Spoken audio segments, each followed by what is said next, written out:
ఓం శ్రీ గురుభ్యో నమః కాళికాదేవియే నమో నమః.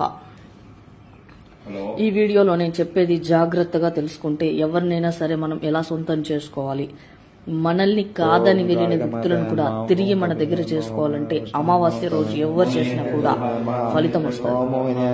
చాలా మంది అనుకుంటుంటారు మనల్ని ప్రేమించిన వ్యక్తి దూరమైనా, పెళ్లి చేసుకున్న తర్వాత భర్త వేధింపులతో దూరం చేసిన, భార్య వేధింపులతో దూరం చేసిన, ప్రేమించుకున్నటువంటి వ్యక్తులు విడిపోయినా కూడా కలవడం సాధ్యమా అసాధ్యమా అని చాలా మందిలో కానీ సాధ్యమే.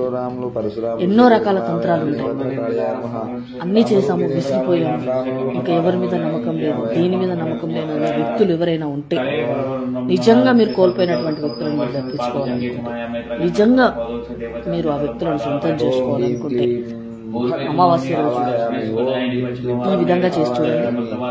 నెక్స్ట్ డే వాళ్ళ దగ్గర ఉంటానండి, వాళ్ళ నుంచి మెసేజ్ వస్తుంది.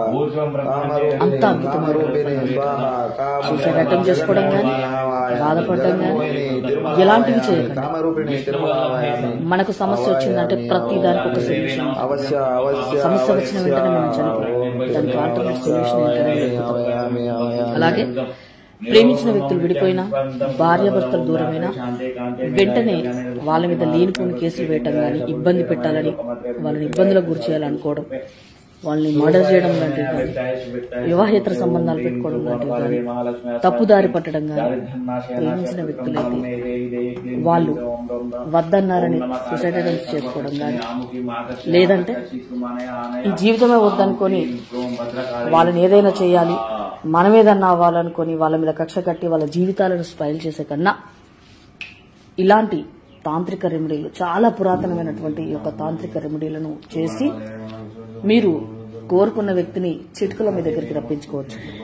చాలా మంది అనుకుంటున్నారు కదా, చిటికలో రప్పించవచ్చు, యూరిన్ తో చేస్తే ఇలా అవుతుంది, వాటితో చేస్తే ఇలా అవుతుంది, అవుతుందా కాదా అని చాలా మంది, ఎంతో మంది ట్రై చేసిన వ్యక్తులు కొంతమంది బాధపడుతుంటారు, కొంతమంది చేసిన వాళ్ళు సక్సెస్ అయ్యి ఆనందంతో ఉంటారు. కానీ మీకు చెప్పేది చాలా చిన్న తంత్రం, కానీ మీకు మాత్రం ఇది రిస్క్ అయ్యే తంత్రం, చాలా పెద్ద తంత్రం. నిజంగా మీరు ఎంతో డబ్బు పోగొట్టుకుని, సమస్యల్లో చిక్కుకొని, అందరినీ ఆశ్రయించి విడిపోయారా, అలసిపోయారా?